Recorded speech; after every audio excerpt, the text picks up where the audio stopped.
Hey Gemini, this is Raina. How are ya? So, we're talking about September 2015, and the month begins with the sun in your fourth house. So, you're going to be thinking about your parents or your childhood or something related to your house right now. You might be trying to buy a new house or thinking about moving, researching. You have your mind on it. For some reason, this is being emphasized in your chart at the moment. And on the 23rd of the month, it will be going into the sign of Libra, and this is going to be in your fifth house. So I think that towards the end of September, you're going to feel a little bit more kind of how you like to feel, which is creative, enthusiastic, just having fun. That's a Gemini kind of energy. The fourth house is a water house, it's Cancer's house, and it's a little heavy sometimes.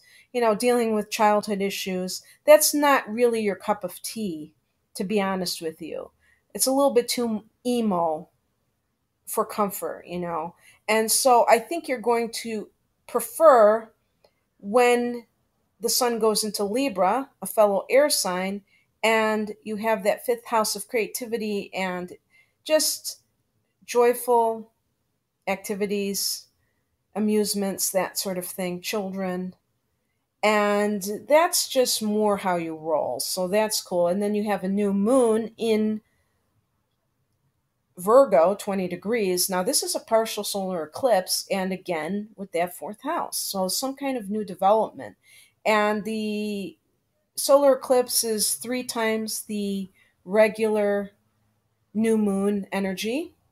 So, this really is a significant development, and it can have long lasting effects with your home and family sector.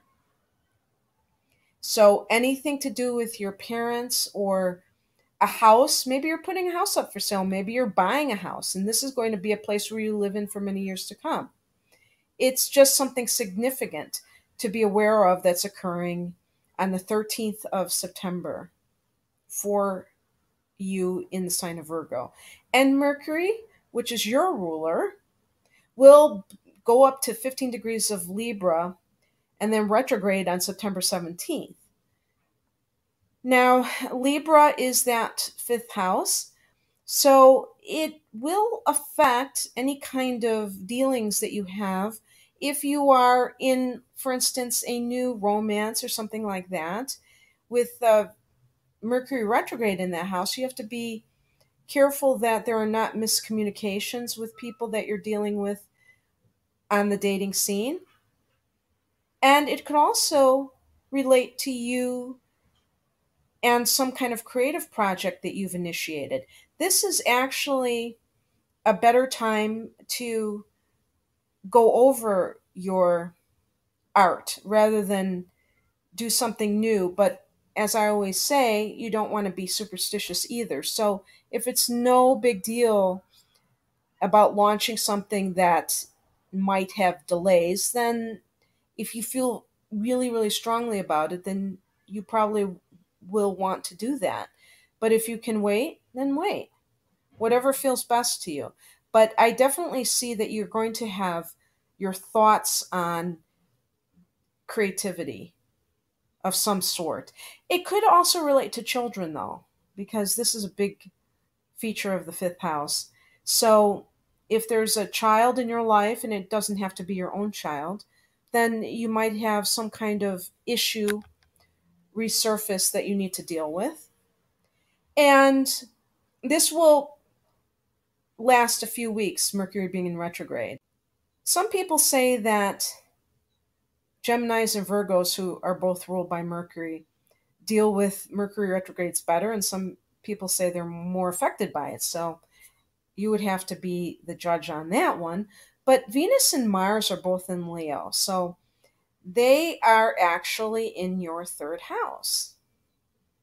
And in your third house, this is the house that Gemini rules. So this is kind of significant in the sense that Venus makes you more attractive when it comes to how you communicate. And Mars gives you more enthusiasm and energy in your communications. The third house also relates to the internet. So if you have any ventures in this area, especially before the Mercury retrograde, you might want to launch during the early part of the month when Venus goes direct. Venus is going direct on the 6th of the month. And so this affords a little window of time before the Mercury retrograde when you might be able to launch internet projects. But basically, this is actually a very nice transit because you're able to be both charming and forceful. Just be careful that you're not too aggressive when it comes to how you express yourself because sometimes, you can be something of a zealot, if you have Mars in the third house, ranting and raving about this or that. So that's the only thing. Now, Mars is not going to be there the whole month long. On the 25th, Mars goes into Virgo, so it will be going into your fourth house. So when it goes into your fourth house, it is going to be going into that home sector. So at that time, there might be some contentious issue at hand that relates to home and family. And hopefully, it isn't something like a will that people are battling it out, duking it out, or any kind of other arguments that are related to, hey, you're supposed to be taking care of mom and dad. No, you are. That sort of thing. It could just be as simple as you're doing a renovation of your home, and there's a lot of physical activity in that area. Maybe you're even doing it yourself and you're ripping out your kitchen or something. So the energy starts to concentrate in your home sector on September 25th. And Jupiter. Now, Jupiter is in this sector as well. Jupiter went into Virgo on August 11th, and in September will be in your fourth house for the coming year. So it will bless your home sector.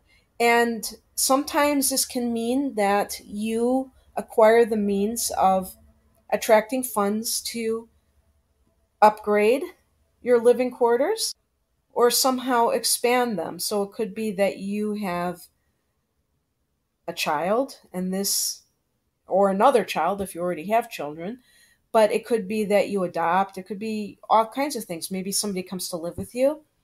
But somehow there is an expansion in the home environment, and it's actually a very nice energy, especially if you have been looking to buy a home or move into a better home. It also can mean that you have better relationships with parents. Saturn is still in Scorpio, even though it's gone direct already, and it will re enter Sag on the 17th of September. And so this is your opposite sign, and this will fall in your relationship sector once it starts to go into Sag. So, there could be some issues that come up with having Saturn in your seventh house. But I have read this because I just had this myself. It was with my rising sign. It says that, and I read and I was concerned about that. I've been in a very long term relationship, but I was wondering what was going to happen during this time. And I read somewhere that it can either test your relationship or it can bring it to the next level. And so if you are in a long term partnership, it doesn't mean that your marriage is going to suffer. It might just mean that it gets even more intimate, more bonded, and that's a great thing. So I always look at things from the positive perspective. The famed blood moon that's occurring on the 27th of September is happening in your 11th house.